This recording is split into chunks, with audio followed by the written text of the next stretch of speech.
Good news, everyone. Evil Genius Zero here, welcoming you to another Lost Club episode covering Season 1, Episodes 21 and 22, The Greater Good and Born to Run.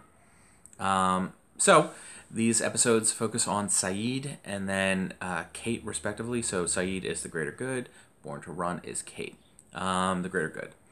So, in the past, we learned that Sayid was kind of shanghaied into this weird counter espionage type thing with while he was in Australia, and it was they baited him with the woman from the first episode. Naomi, I want to say her name was, but I can't remember off the top of my head. And they said, we know how to find her. We'll show you how to find her. You've been looking for her for like 7 years at this point. So, what they want him to do is kind of infiltrate a sleeper cell operating in Australia that is going to use TNT in some kind of way, or C4. I can't remember if it was T4 or T4. Can't remember if it was C4 or if it was TNT. And they are going to enact some sort of terrorist plot, and they want Sayid to intervene in some kind of way. So he does that. He infiltrates them through his roommate from college at a mosque. He helps them out by finding a bug that had been planted in their apartment, and then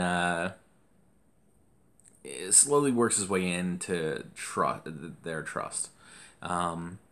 He learns that his friend Bassam doesn't want to be a part of this plan that they're doing, and he is trying to get the CIA people to let him, bring him into the CIA, and they're just not having it. They tell him to talk the other guy into doing it, which he does, and then he has this like gut check moment at the end, and he's like, "Yo, dude, I'm gonna let you run away."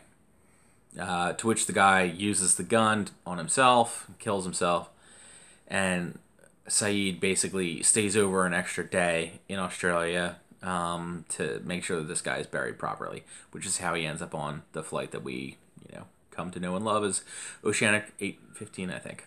In the current plot line, it focuses on his investigation into Locke.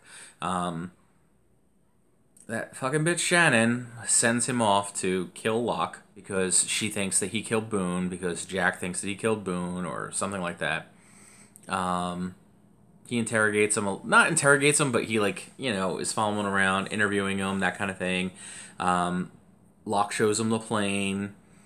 It's kind of weird how Locke can mysteriously walk again, with no problems. What was up? What was up with that? It was like fucking Spider-Man 2 here. He just couldn't do it for 10 minutes, and then or a day, an afternoon, and then all of a sudden he's got no fucking problems. What's up with that, guys? Also, this thing where Charlie is trying to keep the baby quiet. The only way he's able to do that is by having Sawyer talk and read to him. It was a nice little character moment. I've kind of been neglecting these a little bit, so I'm trying to think about them when I'm telling these stories, or talking to you guys about it. And I like that moment.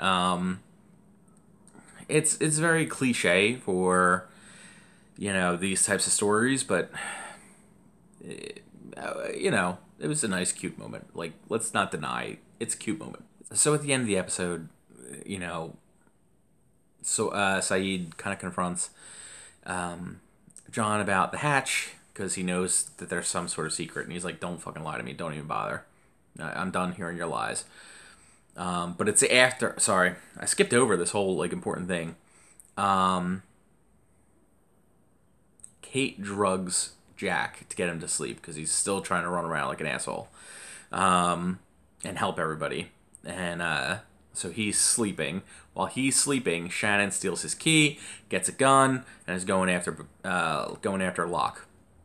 She confronts Locke. She actually shoots in his direction. I think catches him with a glancing shot, but it's not even anything worth a stitch. So, but they're able to calm her down and make her realize that he really didn't try and kill Boone. It's okay. It moves the plot forward. It gives us a little bit more on Saeed, even if that, like, his past plot line doesn't really, like, it was the time, guys. It was 24 was huge, and Sleeper Cell, I think, was actually a TV show back then, and was kind of like a big deal on Showtime or something. I didn't actually really get into it, but maybe it was good. I don't know, but I'm thinking that was kind of the inspiration for this episode. And then Born to Run, focusing on Kate. We know very little. Again, at the end of this, her mom hates her and has some sort of cancer and is dying. That's really all we know. Even at the end of this episode, we don't know why her mom hates her. We don't know what she did, really. We get that, like, her childhood friend, like, really helped her out in this situation, snuck her into the mom. He's the one who had the plane, and then, he tried to help her again, or continued to try to help her, and it cost him to die. And Kate leaves the plane behind. So this scene has to happen from the context of everything before the bank robbery thing. Again, it maybe even makes less sense. So, I don't know. Really don't like Kate. I don't like her backstory. On the island, Kate is trying to get onto the raft. She wants to take Sawyer's spot or somebody else's spot. And her and Sawyer get into a confrontation about it. And then somehow Michael ends up sick. And we're kind of led to believe that Kate did it, but then Jack kind of confronts. There's this whole confrontation about it, and between Kate and Sawyer in front of everybody, and he kind of outs her secret of being, the prisoner, and so no longer will anyone trust her. But in the background, we kind of learn that it's actually Sun that was trying to poison Jin so that he wouldn't go. But mind fuck again, or a slight twist ending, it's really Kate got in Sun's ear and gave her the idea. She enacted it. So there's also like a couple like little neat interplay things between Jack and Locke. And Jack is basically judging Locke for keeping the hatch secret when apparently Jack has like 4 secrets that Locke finds out in this episode, and he's kind of like, told you. Sometimes you need to use your own discretion. So, all in all, good set of episodes. A little bit more teasing than anything else, and I'm getting to like this point where this is my problem with the show, right? Is that it's very teasy. Is how I would have put it before. I've since come to be. I've become aware of the term J.J. Abrams mystery box, which is basically his brand of storytelling. And so he likes to set up these little mysteries and almost intentionally never answer them, right? And I guess the primary writers, Carlton Cuse, and maybe even more specifically, Damien Lindelof, they're definitely much in this school of thought too. And, just as a team, they're kind of on that same coordinated way of setting up these mysteries and not necessarily, like, they pick at them, but they don't necessarily progress them, So they picked at the mystery of this little plane for Kate, but they don't really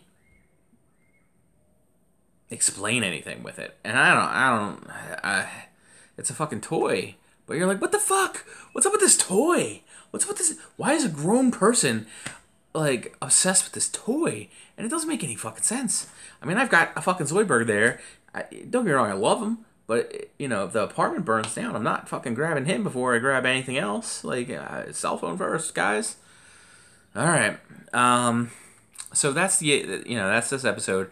The next episode of my show will cover 3 episodes because Exodus is broken. The Exodus is broken into 3 parts.